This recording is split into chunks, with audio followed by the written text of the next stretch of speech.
जो कि जनरल वो बने, जनरल डायरेक्टर बने एएसआई के 1944 में, जो कि कहते हैं कि एक्स मिलिट्री ब्रिगेडियर भी थे। ठीक है, इन्होंने hello twelfthies, welcome back to my channel humanities. आज का हमारा टॉपिक है ट्रेसिंग सोशल डिफरेंसेस। ठीक है, इसमें हम पढ़ेंगे कि कैसे जो है हड़प्पा सिविलाइजेशन के जो लोग थे उनमें कोई सोशली डिफरेंस था या नहीं। सोशली से मेरा क्या मतलब है कि यहाँ पे जो लोग हैं रिच थे या लोअर क्लास पीपल थे या मिडिल क्लास पीपल थे, किस टाइप के लोग रहते थे। ठीक है, तो आर्कियोलॉजिस्ट ने जो है बरियल्स का सहारा लिया है इस चीज को रिकंस्ट्रक्ट करने के लिए। ठीक है, अब बरियल्स क्या होते हैं, एक सेकेंड। ये देखो, ये है एक बरियल जो हमें हड़प्पन सिविलाइजेशन से मिला है। ठीक है, तो हड़प्पन सिविलाइजेशन के लोग जब कोई किसी की डेथ हो जाती थी तो उसको क्या करते थे, जमीन में दफना देते थे, बरी करते थे। बरी तो करते थे बट उनके साथ जो है वो लोग क्या करते थे, चीजें भी बरी करते थे। क्या चीजें थी वो, पॉटरी ऑर्नामेंट्स। ठीक है, पॉटरी ऑर्नामेंट्स मिले हैं, काफी प्रीशियस चीजें भी मिली है जैसे कि जैस्पर, ज्वेलरीज भी मिली है। ठीक है, और इस क्या बिलीव था उनका उनका ये बिलीव था कि ये जो चीजें जो ये बरी कर रहे हैं बरियल के साथ, इसको जो उसकी आफ्टर लाइफ है यानी मरने के बाद की जो लाइफ है उसमें वो यूज करेगा, इस टाइप का उनका बिलीव था। ठीक है, कुछ एक्सेप्शन हमें देखने के लिए मिले हैं, जहाँ पे हमें प्रीशियस चीजें भी देखने को मिली है कि बरी की जाती थी।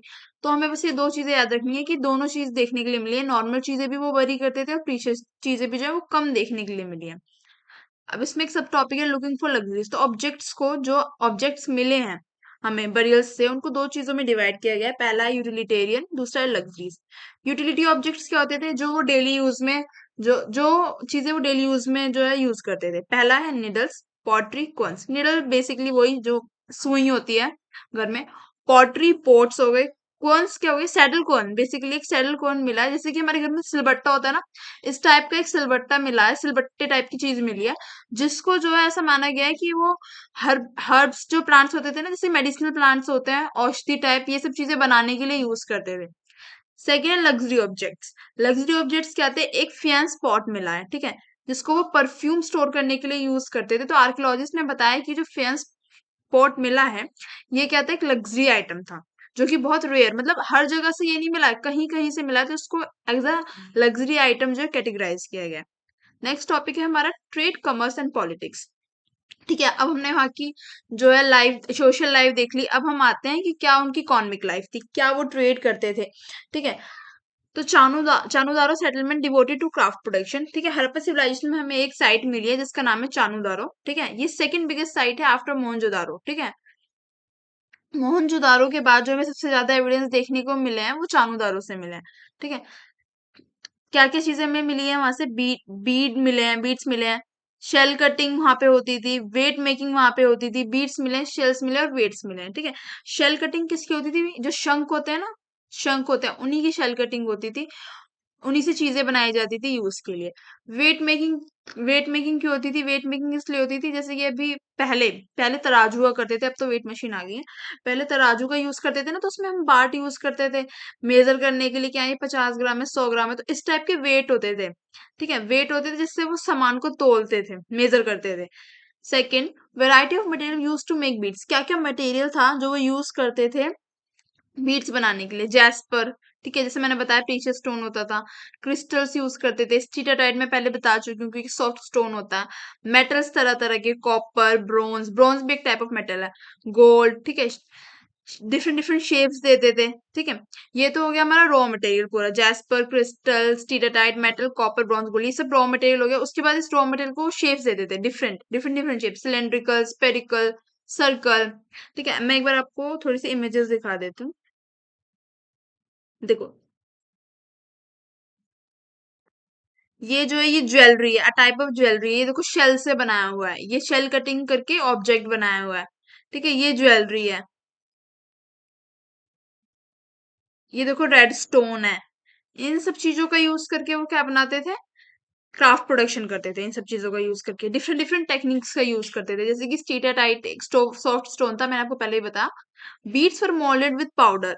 ठीक है, red colour Carlin obtain bye yellowish material. ये जो रेड स्टोन है ना, रेड स्टोन, और ये जो देखो ये वाली जो इमेज है, ये क्या है, कार्नेलियन है। इसको जो है फायर करके, इसको मतलब जो है गर्म करके ये रेड कलर को ऑब्टेन करते थे। रेड कलर जो है इसी से बनाते थे। ठीक है, स्टीटाटाइट क्या होता था, सॉफ्ट स्टोन होता था। ठीक है, इससे क्या होते थे, बीड्स बनाए जाते थे। कैसे बनाते थे, माउल्ड का मतलब होता है सांचा। ठीक है। इस सांचे में ये क्या करते थे, इस जो स्टोन होता था ये इसका पाउडर बना के, ठीक है, उस माउल्ड में डालते थे शेप देने के लिए। ठीक है, जिस जैसी शेप चाहिए थी उस टाइप का माउल्ड होता था। सर्कल चाहिए तो सर्कल, सिलेंड्रिकल चाहिए तो सिलेंड्रिकल, स्पेरिकल चाहिए तो स्पेरिकल। ठीक है। नेक्स्ट चीज जो हमें मिली, स्पेशलाइज्ड ड्रिल्स मिली है। ड्रिल्स क्या होती है? ड्रिल्स होती है जैसे कि हमने जैसे एक बीड बनाया, ठीक है, माउल्ड में बीड बनाया, तो अब उसमें हमें जो है होल भी करना पड़ेगा। अगर हमें कोई ज्वेलरी बनानी है तो प्रॉपर ज्वेलरी तो धागा डल के तभी तो बनेगी पूरी, तो होल करना पड़ेगा। तो उसके लिए स्पेशलाइज्ड ड्रिल्स यूज किए जाते थे, जो हमें चानुदारो, लोथल, ढोलावीरा, अलग अलग जो हड़प्पन सिविलाइजेशन की साइट्स थी वहां से मिले। स्पेशलाइज सेंटर थे, मतलब सेंटर्स भी बने हुए थे कि यहाँ पे यही काम होगा। जैसे शेल ऑब्जेक्ट मेकिंग के जो सेंटर्स हमें मिले हैं, कोस्टल सेटलमेंट्स के आसपास मिले। कोस्टल सेटलमेंट से मेरा क्या मतलब है, जो कि तटीय इलाके होते हैं ना नदी के आसपास, शंख वगैरह ये नदी के आसपास तो मिलते हैं। कोस्टल सेटलमेंट्स में हमें क्या देखने को मिला, शेल ऑब्जेक्ट मेकिंग सेंटर्स देखने के लिए मिले। ठीक है। बैंगल्स मेकिंग हमें कहाँ देखने के लिए मिली, नागेश्वर बालाकोट में बैंगल्स बनती थी। अब नेक्स्ट टॉपिक हमारा है स्ट्रेटजीज फॉर प्रोक्योरिंग मटेरियल। अब प्रोक्योरिंग मटेरियल से मेरा क्या मतलब है, हड़प्पन जो अब ये इतना सब चीज बना रहे हैं, इस चीज के लिए जो है मटेरियल कहाँ से लाते थे। ठीक है। तो कुछ मटेरियल तो आसपास की साइट से ही अवेलेबल हो जाता था, कुछ ये दूर डिस्टेंट ट्रेड भी करते थे, दूर जगह से भी जो है मटेरियल को लेके आते थे। कहाँ कहाँ से लाते थे, अब देखो ये चीज याद करनी बहुत इंपॉर्टेंट है, क्योंकि यहाँ से एमसीक्यू आ सकता है। 110% यहाँ से कोई ना कोई एमसीक्यू फंसेगा जरूर। पहली क्या है, पहली साइड की नागेश्वर और बालाकोट। नागेश्वर बालाकोट से क्या लाते थे, शेल। शोरतुगई से क्या लाते थे, लेपिस लजूली। लेपिस लजूली एक ब्लू स्टोन है जेस्पर की तरह, प्रीशियस स्टोन है ये भी। थर्ड क्या था, लोथल। लोथल से क्या लाते थे, कार्नेलियन। ठीक है, कार्नेलियन मैंने आपको दिखाया अभी फोटो में, ये होता है कार्नेलियन। नेक्स्ट क्या है, स्टीटाटाइट और मेटल कहाँ से आता था, राजस्थान से। अब दूसरी इनकी कोई अदर अदर स्ट्रेटेजी क्या थी इनकी मटेरियल को प्रोक्योर करने की, ये थी सेंड एक्सपीडिशन। एक्सपीडिशन सेंड करने से मेरा ये मतलब है, जब इन्हें दूर से कोई चीज सामान मंगाना होता था ना, तो ये क्या करते थे, लोग को भेजते थे। एक्सपीडिशन का मतलब बेसिकली होता है किसी चीज को अचीव करने के लिए कोई चीज अभियान चलाना। ठीक है। तो जैसे इन्हें क्या वहां से क्या मंगाना है, रॉ मटेरियल मंगाना है अपने लिए, तो ये क्या करते थे, लोगों को भेजते थे। वो वहां की जो लोकल कम्युनिटीज है, यानी कि जो उस चीज को सेल कर रही है, जो उस चीज को बेच रही है, उन लोगों से जो है कांटेक्ट बनाते थे, और फिर जो है यहाँ पे लेके आते थे, वापस साइट्स पे लेके आते थे जहां पे इनका प्रोडक्शन हो रहा है। सेकंड, खेतरी से क्या मिलता था, कॉपर मिलता था। ये देखो एमसीक्यू पहले भी आ चुका है, ये इंपॉर्टेंट है, यहाँ पे मैं लिख देती हूँ, एमसीक्यू यहाँ से आ चुका है पहले। ये पीवाईक्यू है। Gold from South India. ठीक है। Communication of the Harappan civilisation with Oman, Bahrain और मेसोपोटामिया वाज बाय सी। देखो ऐसा हमें कहाँ से पता चलता है कि जो हड़प्पन सिविलाइजेशन का जो है कम्युनिकेशन था ओमान, बहरेन और मेसोपोटामिया से। ये मेसोपोटामियन टेक्स्ट से हमें देखने के लिए मिलता है। मेसोपोटामिया टेक्स्ट में ये मेंशन है कि जो हमारा ये जो हड़प्पन सिविलाइजेशन था, इसका जो है खाली ये मतलब आसपास के इलाकों में ही ट्रेड नहीं हो रहा था आपस में, इवन ये डिस्टेंस ट्रेड भी फॉलो कर रहे थे। दूर की जो मतलब सेटलमेंट्स जो जहाँ पे फ्लरिश हो रहे थे, वहां से भी जो है ये ट्रेड कर रहे थे। ये तीन नाम हमें याद रखना है। ओमान, जिसको जो है जो टेक्स्ट है उसमें मेंशन है ओमान का नाम मगान। अभी जो अभी नाम जो है वो है ओमान, बहरेन और मेसोपोटामिया। और किसके थ्रू होता था, ये सी के थ्रू, यानी कि समुद्र के थ्रू। टेरोकोटा मॉडल मिले हैं हमें शिप के, लोथल से, जिससे हमें ये पता चलता है एक्सटर्नल ट्रेड होता है। मैंने आपको पहले भी बताया। अब ऑब्वियसली बात है, अगर दूसरी जगह जाना है कहीं पे, तो कुछ ना कुछ तो मोड ऑफ ट्रांसपोर्ट वो यूज करेंगे। अगर कोई देश या कोई भी सेटलमेंट समुद्र के उस पार है, तो वो शिप्स का यूज करेंगे, बोट का यूज करेंगे। ओमान, ओमान से हमें क्या देखने के लिए मिलता है, अब हाँ, अब हमें ये कैसे पता चलता है कि जो हड़प्पन सिविलाइजेशन है और ये ओमान है, इनका जो है कनेक्शन है, कुछ ना कुछ तो एविडेंस हमें मिले होंगे। तो एविडेंस क्या मिला है, chemical analysis have shown that both the Omani copper and Harappan artefacts have traces of nickel. यानी हड़प्पन से जो हमें कुछ आर्टिफैक्ट्स मिले हैं, एक जो है हमें वो मिला है, पॉट मिला है, कॉपर पॉट। ठीक है, मेरी ड्राइंग बहुत खराब है। कॉपर पॉट मिला है हमें, ठीक है, जिसके जो कॉपर पॉट जो हमें मिला है उसकी जो ट्रेसेस, जब केमिकल एनालिसिस हुआ तो ऐसा पता चलता है कि जो वहां यहाँ का जो निकल है, जो हमें हड़प्पन सिविलाइजेशन से मिला है, और जो ओमान का जो कॉपर है, ठीक है, वो सेम है बिल्कुल एकदम। तो इससे हमें पता चलता है कि कभी ना कभी यहाँ से ट्रेड हुआ होगा, तो ये चीजें एक्सचेंज हुई हैं।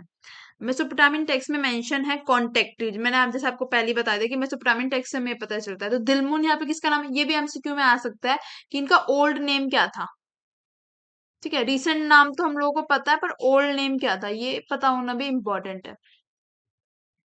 देखो दिलमुन जो है, मगान तो क्या है, ओमान, ये तुम्हें क्लियर है, ठीक है। मगान क्या है, ओमान। दिलमुन जो नाम है वो है इसका, बहरेन का, ठीक है। बहरेन का नाम क्या है, दिलमुन। मेलुआ किसका नाम है, मेसोपोटामिया का। मेलुआ किसका नाम है, मेसोपोटामिया का। ये आप जरूर जो है राइट डाउन कर लेना, ये इंपॉर्टेंट है, एमसीक्यू में आ सकता है। नेक्स्ट टॉपिक हमारा है सील, स्क्रिप्ट एंड वेट्स, ठीक है। सील्स के बारे में हम पहले पढ़ चुके हैं, ठीक है। स्क्रिप्ट और वेट्स के बारे में पढ़ा है। सील्स का क्या यूज होता था, यूज देख लेते हैं। Seals use to facilitate long distance communication. इसका देखो मैं एक बेस्ट एग्जांपल देती हूँ। अभी हम कुछ भी चीज ऑर्डर करते हैं, ठीक है, किसी भी साइट से अगर हम कुछ भी चीज ऑर्डर करते हैं तो वो बिल्कुल एकदम पैक आती है ना। उसमें लिखा होता है चेक द सीलिंग बिफोर, जो मतलब प्रोडक्ट को देखने से पहले सील चेक कर लो कि कहीं ये ओपन तो नहीं है। तो ऐसी पहले भी देखो कितनी, पहले भी मतलब लोगों ने कितना टेक्नोलॉजी मतलब जो है यूज की है कि मतलब प्रॉपर एकदम हर चीज जो है प्रॉपर हो रही थी। Bag of good being sent from one place to another, यानी कि एक बैग होता था इस टाइप से, ठीक है, ये बैग हो गया।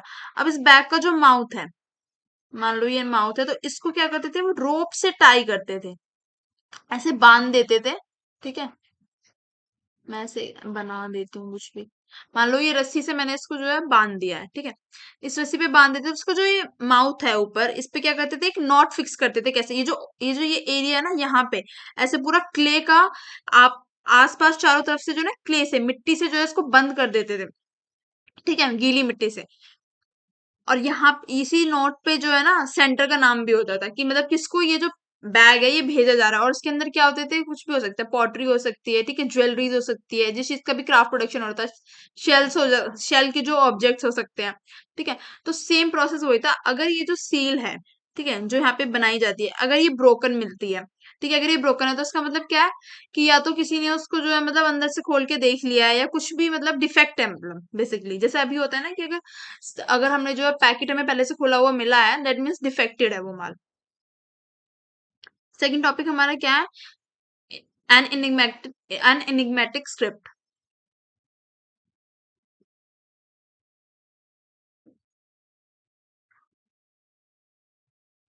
एन एनिग्मेटिक स्क्रिप्ट, ठीक है। एनिग्मेटिक का मतलब होता है रहस्यमय, ठीक है। रहस्यमय इसको इसलिए बोला गया क्योंकि अभी तक भी जो उनकी स्क्रिप्ट थे, जो अपन सिविलाइजेशन के लोगों की स्क्रिप्ट थी जिससे वो कम्युनिकेट करते थे आपस में, ठीक है, जो उनकी राइटिंग थी उसको हम अभी तक समझ नहीं पाए हैं, यानी कोई भी आर्कियोलॉजिस्ट उसको अभी तक डिसिफर नहीं कर पाया है, ठीक है। हड़प्पन सील जैसे मैं हमने पहले भी पढ़ा हड़प्पन सील के बारे में। तो हड़प्पन सील में क्या थे, एनिमल मोटिव कंटेन करती थी वो, प्लस एनिमल मोटिव के ऊपर जो है साइंस बने हुए थे, वही उनकी राइटिंग थी, वही उनकी स्क्रिप्ट थी, जिससे वो कम्युनिकेट करते थे आपस में, ठीक है। मोटिव ऐसा माना गया आर्कियोलॉजिस्ट द्वारा कि जो मोटिव थे उसका मतलब है कि वो कन्वे करते थे meaning to those people who are unable to read, जो पढ़ नहीं सकते उनके लिए, मतलब जो स्क्रिप्ट लिखी हुई है ऊपर, जो साइंस बने हुए हैं उनको, जो पढ़ नहीं सकते उनके लिए क्या बनाए हुए थे, मोटिव्स बने हुए थे, ठीक है। जनरली में इंस्क्रिप्शन बहुत शॉर्ट मिले हैं, जो लॉन्गेस्ट मिला है वो 26 साइंस कंटेन करता है। और वन ऑफ द रीजन ये था जिससे स्क्रिप्ट को पढ़ नहीं पाया, वो था 370, क्योंकि जो उसके साइन थे वो तो 375 to 400, मतलब इसके बीच में कहीं इसके साइंस है। अब आप खुद ही सोचो, जब जैसे हमारे इंग्लिश है, इंग्लिश में अल्फाबेट्स होते हैं 26 होते हैं, ठीक है। इजी है 26 अल्फाबेट्स को पढ़ना, उनके बारे में और भी मतलब जो रिसर्च करना। बट अगर इतने सारे साइंस हो, उनका हर साइन का अलग मतलब होना बहुत हार्ड डिफिकल्ट था आर्कियोलॉजिस्ट के लिए, इनकी जो स्क्रिप्ट थी उसको रीड कर पाना, ठीक है। और ऐसा पाया गया है कि जो है राइट टू लेफ्ट वो लोग लिखते थे, ठीक है। स्क्रिप्ट जो है उनकी जो राइटिंग स्टाइल था वो था राइट टू लेफ्ट, बिकॉज हमें जो है लेफ्ट साइड मार्जिन मिले हैं। जैसे कि टेराकोटा टैबलेट्स होते थे, टेराकोटा टैबलेट्स क्या होते थे, मैंने बताया टेराकोटा क्ले होती थी, ठीक है। तो इस टाइप से टेराकोटा टैबलेट्स बनाए जाते थे, रेक्टेंगुलर फॉर्म। टेराकोटा क्ले को प्रॉपर ऐसे शेप देके सुखा के धूप में, उसके ऊपर फिर क्या की जाती थी, राइटिंग, मतलब उसके ऊपर वो लिखते थे। तो ऐसा देखने के लिए मिला, या लेफ्ट में जो है ना स्पेस मिला, जैसे हमारी कॉपीज में होता है ना, सॉरी राइट में जो है वो देखने के लिए मिला है स्पेस, जैसे हमारी कॉपीज में जो है लेफ्ट में होता है ना, इस साइड में होता है, और हम लेफ्ट टू राइट लिखते हैं। तो वो लोग क्या करते थे, राइट टू लेफ्ट यानी इस डायरेक्शन में वो लोग लिखते थे। नेक्स्ट है हमारा वेट। मैंने पहले ही बताया आपको, जो वेट थे वो मेजर करने के लिए यूज किए जाते थे, किसी भी ऑब्जेक्ट को या किसी भी चीज को। ये जो स्टोन, किस स्टोन से बने हुए थे, चर्ट से बने हुए थे, चर्ट से बने हुए होते थे। जो रॉ मटेरियल था वो क्या था, चर्ट। बस इतना याद रखना है, सच इतना कुछ इंपॉर्टेंट नहीं है इसमें, ठीक है। अब जो हमारा नेक्स्ट टॉपिक है वो है एंशियंट अथॉरिटी। तो अब यहाँ पे एक और क्वेश्चन जो है आर्कियोलॉजिस्ट के माइंड में आया कि जो सीटाडेल बना हुआ था, ठीक है, इस सीटाडेल में हमें जो है लार्ज बिल्डिंग जो है मिली है मोहनजोदारो में, जिस एक लार्ज बिल्डिंग मिली है मोहनजोदारो में सीटाडेल में, जिसको हम क्या कहते हैं, एज अ पैलेस डिनोट किया है। हमने आर्कियोलॉजिस्ट ने एज अ पैलेस डिनोट किया है। कुछ आर्कियोलॉजिस्ट ने, सभी ने नहीं, आर्कियोलॉजिस्ट ने पैलेस डिनोट किया है। क्यों डिनोट किया, कुछ रीजन भी होगा। रीजन है स्टोन स्टैचू मिला है वहां से प्रीस्ट किंग का। अब प्रीस्ट किंग का स्टोन स्टैचू ये रहा, ये है। इनको जो है ये जो स्टोन स्टैचू में इनको प्रीस्ट किंग कहा गया। एक बार मैं आपको फोटो के बारे में बता दूं, देखो। अब इनको प्रीस्ट किंग क्यों कहा गया, ऑब्जेक्ट्स तो और भी मिले हैं, ठीक है, स्टैचूज तो और भी मिले हैं, इनको प्रीस्ट किंग को इसलिए कहा गया क्योंकि आप देख रहे होंगे यहाँ पे ये एम्ब्रॉयडरी टाइप इन्होंने जो शॉल पहना हुआ है जिसपे एम्ब्रॉयडरी हुई है, ठीक है। और आप देख रहे होंगे यहाँ पे हेड पे भी इन्होंने एक टाइप का बैंड पहना हुआ है, ठीक है, बियर्ड है इनकी। तो टाइप ऑफ इनको जो है रिकग्नाइज किया जा रहा है एज अ किंग, कि ये जो वहां के किंग होंगे कुछ आर्कियोलॉजिस्ट के द्वारा, ठीक है। यहाँ की रिचुअल प्रैक्टिसेस भी इतनी हमें जो है अंडरस्टूड नहीं हो रही, नहीं हुई हमें, नहीं मतलब आर्कियोलॉजिस्ट को अंडरस्टूड नहीं हो रही। Archaeologist opinion Harappa society had no ruler, कुछ आर्कियोलॉजिस्ट का ओपिनियन था कि हड़प्पा सोसाइटी का कोई रूलर नहीं है, वहां पे सब लोग जो है मिलजुल के रहते थे, आपस में डिसाइड करते, आपस में डिसीजन मेकिंग प्रोसेस जो था पूरा वो लोग आपस में ही करते थे, कोई भी मतलब सिंगल अथॉरिटी नहीं थी जो उनको गवर्न कर रही थी। कुछ जो अदर अदर जो स्कॉलर्स हैं वो ऐसा फील करते हैं कि बहुत सारे रूलर्स होते होंगे अलग अलग साइड के, जैसे कि मोहनजोदारो है तो मोहनजोदारो का सेपरेट रूलर होगा, हड़प्पा है तो हड़प्पा का सेपरेट रूलर होगा, ठीक है, चानुदारो है तो उसका सेपरेट रूलर होगा, लोथल, ऐसे डिफरेंट डिफरेंट साइड्स के सेपरेट सेपरेट रूलर होंगे। The end of the next topic हमारा the end of the civilisation, ठीक है। Evidence that by 1800 BC most of the mature Harappan site exhibited had been abandoned, यानी कि ऐसे एविडेंस मिले हैं कि 1800 BC के टाइम पीरियड के टाइम पे, अराउंड 1800 BC, जो मेच्योर हड़प्पन साइट्स थी, मेच्योर हड़प्पन साइट्स कौन सी थी, जिस टाइम पे सेटलमेंट बहुत ज्यादा जो है फ्लरिश हो रहा था, सबसे ज्यादा सेटलमेंट हो रहा था मेच्योर हड़प्पन फेज के टाइम पे, ठीक है। तो जो मेच्योर हड़प्पन साइट्स थी वो क्या हो रही थी, अबेंडन होनी शुरू हो गई थी, यानी खत्म होनी शुरू हो गई थी, डिक्लाइन होना जो है हमारी सिविलाइजेशन का वो स्टार्ट हो गया था। एक्सपेंशन ऑफ पॉपुलेशन, अब बहुत सारे रीजन दिए गए हैं, ठीक है। वन ऑफ ये भी है कि जो पॉपुलेशन थी वो बढ़ती जा रही थी, जैसे जैसे सेटलमेंट बढ़ रहे थे, ठीक है, पॉपुलेशन बढ़ती जा रही थी, लोगों ने क्या कर दिया, न्यू रीजन की तरफ मूव करना शुरू कर दिया, एरिया की कमी होने की वजह से लोगों ने क्या कर दिया, न्यू रीजन की तरफ शिफ्ट होना शुरू कर दिया। न्यू रीजन कहते हैं गुजरात, हरियाणा और यूपी का western part. Material culture transformation, material culture transformation यहाँ पे क्या है, साइट्स कंटिन्यू आफ्टर 1900 BC, यानी कि जो साइट 1900 BC के बाद भी सरवाइव करी, तो वहां पे भी जो ओल्ड जो वहां पे कल्चर, मतलब जो ओल्ड कल्चर फॉलो नहीं हुआ, वहां पे भी जो मटेरियल कल्चर ट्रांसफॉर्मेशन हो गया, यानी लोगों ने जो है अपनी जो कल्चर है उसको ट्रांसफॉर्म कर लिया, चेंज कर लिया। क्योंकि अब हमें ऐसे कैसे पता चलता है कि चेंज कर लिया, क्योंकि आगे जो हमें साइट्स मिली है वहां पे जो है हमें वेट्स देखने को नहीं मिले, सील्स देखने को नहीं मिली, जो कि एकदम डिफरेंट फीचर था पूरे हड़प्पन सिविलाइजेशन का। बीट्स मेकिंग जो है वो हमें खत्म होती हुई दिखाई दी। लॉन्ग डिस्टेंस ट्रेड जो है बिल्कुल एकदम टूट गया, मतलब लॉन्ग डिस्टेंस ट्रेड होना बंद हो गया। क्राफ्ट जो प्रोडक्शन है वो डिक्लाइन होने लगा। जो लार्ज पब्लिक स्ट्रक्चर थे, यानी जो बड़े बड़े जो है स्ट्रक्चर बिल्डिंग्स बनाई जा रही थी प्लेटफॉर्म्स के ऊपर, वो प्रोड्यूस होनी बंद हो गई। अब इसके पीछे सेवरल थ्योरीज जो आर्कियोलॉजिस्ट ने खुद से दी हैं। पहला बोला गया क्लाइमेटिक चेंज। क्लाइमेटिक चेंज का मतलब है यहाँ से मेरा कि जो है आर्कियोलॉजिस्ट का कहना है कि बाढ़ आ गई जिसकी वजह से जो है पूरा जो हड़प्पन सिविलाइजेशन था वो डूब गया, ठीक है। कुछ लोगों का कहना है कि डेफोरेस्टेशन हो गया, यानी कि सेटलमेंट जब उन्होंने बनाए, मतलब जब लोगों ने सेटल होना शुरू किया, लोगों ने क्या किया, एक्सपेंड किया सेटलमेंट्स को, यानी कि लोग घर बनाए जा रहे थे, ठीक है। सिविला मतलब पॉपुलेशन बढ़ती गई तो डेफोरेस्टेशन भी हुआ, मतलब जो जंगल थे उनको खत्म करना पड़ा। तो उसके कारण क्या हुआ, डिक्लाइन हो गया हड़प्पन सिविलाइजेशन का। थर्ड था एक्सेसिव फ्लड, मतलब बाढ़ आ गई तो इसलिए जो है पूरा डूब गया, ठीक है। फोर्थ था रिवर का शिफ्ट हो जाना। कुछ लोग मतलब कुछ आर्कियोलॉजिस्ट का ऐसा मानना है कि जो इंडस रिवर थी उसने वो शिफ्ट हो गई, इसकी वजह से क्या हुआ, वहां पे सूखा पड़ने लगा जिसकी वजह से लोग सरवाइव नहीं कर पाए। और ओवर यूज ऑफ लैंडस्केप तो मैंने बताई दिया कि उन लोगों ने जो है लैंड का ओवर यूटिलाइज कर लिया, जिसके कारण जो है हड़प्पन सिविलाइजेशन डिक्लाइन हो गया। अब कनिंघम्स कंफ्यूजन, कनिंघम्स कौन थे, कनिंघम थे first director general of ASI. ASI क्या थी, आर्कियोलॉजिकल सर्वे ऑफ इंडिया, ठीक है। आर्कियोलॉजिकल सर्वे ऑफ इंडिया ने ही जो है इन साइट्स को ढूंढना, मतलब इन साइट्स के ऊपर जो है रिसर्च वगैरह स्टार्ट की थी। अभी हमें एमसीक्यू में याद रखना है कि first general director of ASI कौन थे, कनिंघम। अब जो कनिंगम थे इन्होंने क्या प्रेफर किया, use the written word text inscription as a guide to investigate. इन्होंने सबसे पहले क्या किया, जो सील्स में जो जो सील हमें मिली है, उन सील में जो स्क्रिप्ट थी ना, जो साइंस जो लिखे हुए थे, इनसे ट्राई किया उनकी जो हिस्ट्री है, जो भी सिविलाइजेशन की हिस्ट्री है, उसको रिकंस्ट्रक्ट करने का। पर जो है इस चीज में फेल हो गए, क्योंकि इन्होंने क्या यूज किया एज अ सोर्स के लिए क्या यूज किया, जो चाइनीज और बुद्धिस्ट पिलग्रिम्स आए थे, मतलब जो चाइनीज और बुद्धिस्ट ट्रैवलर जो इंडिया आए ना, उन्होंने जो इंडिया के बारे में लिखा लिखा जो अकाउंट्स मिले हैं, इन्होंने उनको यूज किया। और चाइनीज और बुद्धिस्ट जो आए थे ट्रैवलर्स, वो अराउंड कब आए थे, 4th 7th सेंचुरी।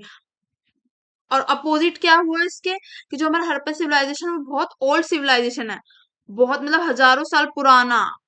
ठीक है, 2300 BCE से इसकी टाइमलाइन स्टार्ट है। तो ये बहुत पुराना था, और उन्होंने बहुत रिसेंट के जो ट्रैवलर्स हैं उनकी जो है अकाउंट्स जो है यूज कर लिए, तो वो रिकनेक्ट नहीं कर पाए, कनेक्ट नहीं कर पाए वो स्क्रिप्ट के साथ, उनकी राइटिंग के साथ। तो वो फेल हो गए बिल्कुल भी। Yeah, because the account of Buddhist and Chinese did not fit in the time frame related to Harappan civilization. This was because he thought, like other, that history of India began with first cities in Ganga Valley.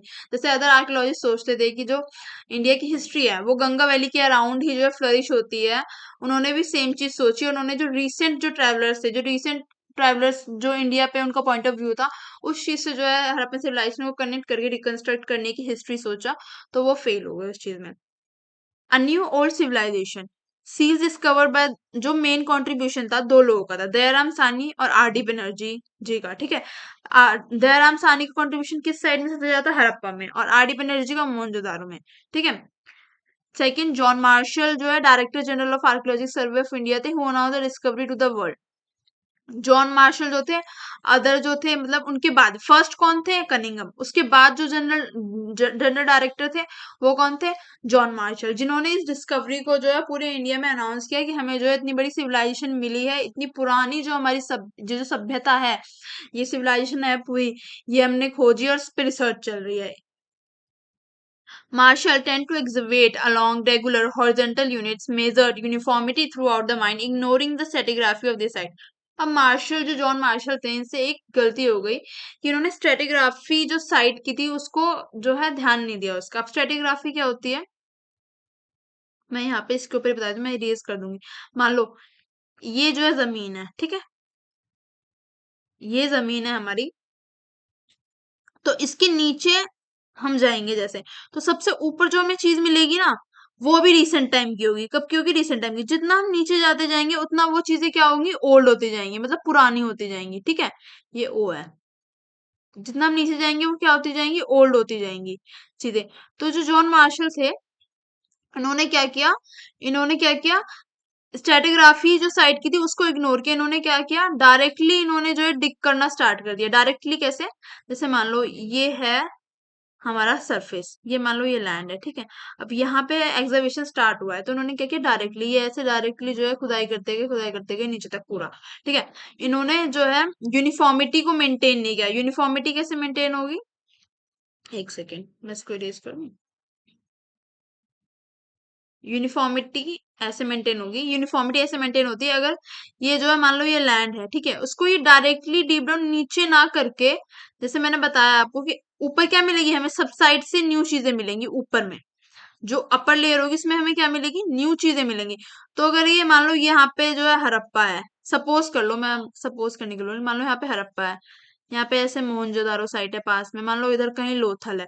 ठीक है, तो अगर मान लो ये इनका first वो है, upper layer है, तो अगर अपर लेयर से ऐसे सारे में जो यूनिफॉर्म वे में अगर जो है एग्जीबिशन स्टार्ट होती, तो हमें हड़प्पा की भी जो है न्यू जो मतलब टाइमलाइन का इससे पता चल जाता है कि जो है ये रिसेंट है, ये रिसेंट ऑब्जेक्ट है अपर लाइन में, ये जो नीचे है ये ओल्ड ऑब्जेक्ट्स है, यानी ये और पुराने टाइम के हैं।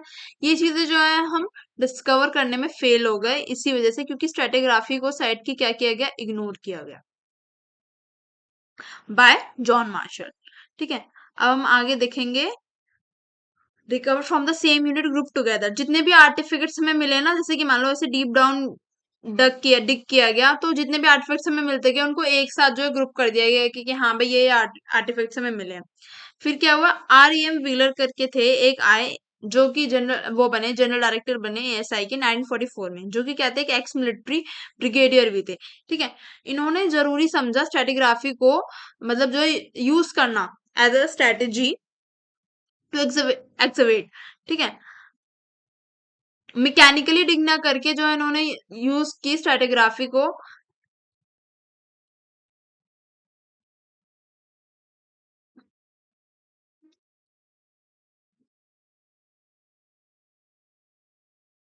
ये जो आर एम व्हीलर थे इन्होंने क्या किया, प्रैक्टिकल और साइंटिफिक मेथड इंट्रोड्यूस किए, ठीक है, जिससे जो है काफी हेल्प हुई एग्जर्वेशन एग्जर्वेशन प्रोसेस में, ठीक है। सेकंड चीज, अब हम आगे पढ़ेंगे, problem of piecing together.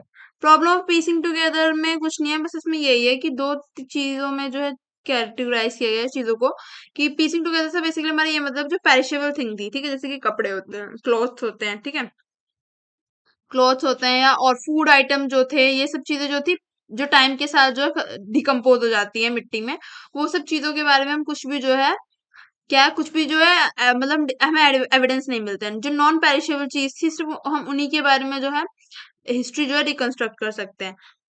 Next है क्लासिफाइंग फाइंड्स। अब जो फाइंड्स हमें मिले उनको कैसे क्लासिफाई किया गया, पहला मटेरियल, ठीक है, फर्स्ट मटेरियल में जैसे कि stone, clay, metal bond.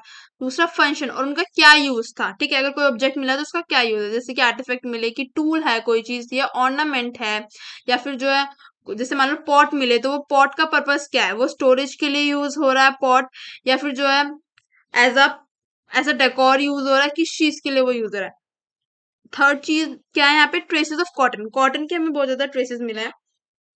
Cotton किस लिए यूज किया जाता है, इस चीज को जो है आर्कियोलॉजिस्ट ने बोला कि बेसिकली वो क्या किस लिए यूज किया जाता था, क्लॉथ्स के लिए, यानी कि कपड़े बनते होंगे उससे। Last last but not the least हमारा जो टॉपिक है वो है problem of interpretation. Problem of interpretation यानी कि वहां पे जब आर्कियोलॉजिस्ट को कुछ एविडेंस ऐसे मिले, जैसे कि मदर गॉडेस मिली, प्रीस्ट किंग मिले, ठीक है, कुछ टाइप के स्ट्रक्चर्स मिले, तो इनसे रिलीजियस बिलीफ रिकंस्ट्रक्ट करने में बहुत प्रॉब्लम आ रही थी कि वहां के जो लोग थे उनको रिलीजियस बिलीफ क्या था, क्योंकि हमें एक मदर गॉडेस मिली है। एक सेकंड में फोटो दिखाती हूँ, ये है मदर गॉडेस। ये जो, एक सेकेंड क्या हो रहा है, हाँ, ये मदर गॉडेस है जो हमें मिली है हड़प्पन सिविलाइजेशन से, ठीक है। तो ऐसा माना ये फीमेल जो है, हमें एक तरीके से फीमेल स्टैचू मिला है मदर गॉडेस का, जो टेराकोटा से बना हुआ है, ठीक है। और ऐसा एक नहीं, बहुत सारे हमें जो है फिगर देखने को, फिगर जो है डिफरेंट डिफरेंट साइड से मिले हैं, जो कि हैवीली ज्वेल, यानी कि जिनकी जो है ज्वेलरी बहुत ज्यादा, जिसने ज्वेलरी पहनी हुई है, ठीक है, हेड पे सर पे एक मुकुट टाइप है, ठीक है, तो इनको क्या है एक तरीके से देवी कंसिडर किया जा रहा है, क्या कंसिडर किया जा रहा है, देवी की, वहां की देवी होती थी जिनकी पूजा की जाती थी, ठीक है। सेकंड जो चीज हमें मिली है वो मिली है प्रीस्ट किंग। प्रीस्ट किंग के बारे में मैंने आपको पहले ही बताया कि कुछ जो आर्कियोलॉजिस्ट थे उनको राजा मान रहे थे, कि वो किंग थे वहां के, ठीक है, किंग एज अथॉरिटी मान रहे थे। थर्ड क्या था, स्ट्रक्चर्स, क्या स्ट्रक्चर्स मिले हैं, ग्रेट बाथ मिला है सीटाडेल में, ठीक है। सेकंड फायर, ग्रेट बाथ के बारे में पहले पढ़ चुके हैं डिटेल में। फायर एल्टार्स मिला है। फायर एल्टार्स का मतलब क्या है, जैसे कि हम हवन करते हैं ना अभी, इस टाइप के जो है फायर अल्टार देखने के लिए मिला है, जमीन में बने हुए, ठीक है, जमीन में जो है हवन हवन के टाइप कुंड बने हुए हमें मिले हैं, ठीक है, फायर अल्टार्स में देखने के लिए मिला है, कहाँ पे, कालीबंगन एंड लोथल में। सील्स मिली है, सील्स मिली है किस टाइप की, कुछ सील्स ऐसे मिली है जिसमें क्या है, वन हॉर्न एनिमल मिला है, जिसके एक सींग, जैसे जैसे राइनोसोरस होता है ना, इस टाइप के एनिमल्स मिले हैं जिनका सिर्फ एक सींग होता है, जिनको क्या बोला गया, यूनिकॉर्न। ऐसा मान गया इनको भी जो है, मतलब इनको भी जो है ऐसा मान गया कि इनकी भी पूजा की जाती थी, ठीक है। Last but not the least, हमें जो है प्रोटोशिवा सील्स मिली है। प्रोटोशिवा सील्स कैसी मिली है, कि जो है बीच में जो है एक जो है क्रॉस लेग जो है बैठे हुए हैं, ठीक है, उनको मतलब शिव जी माना जा रहा है, ठीक है। क्रॉस लेग जो है एक पर्सन बैठा हुआ है, और उसके आसपास क्या है, बहुत सारे जो बने हुए हैं योगिक पोस्चर में, बेसिकली मेडिटेशन प्रोसेस पोस्चर में बैठे हुए हैं, मेडिटेट कर रहे हैं वो, उनके आसपास बहुत सारे जो है एनिमल्स से वो सराउंडेड, बहुत सारे एनिमल्स जो है बने हुए हैं आसपास, ठीक है, जिसको क्या नाम दिया गया, प्रोटोशिवा seal. Thank you for the lecture. अगर आपको वीडियो पसंद है तो लाइक करें, शेयर करें, सब्सक्राइब करें। Thank you.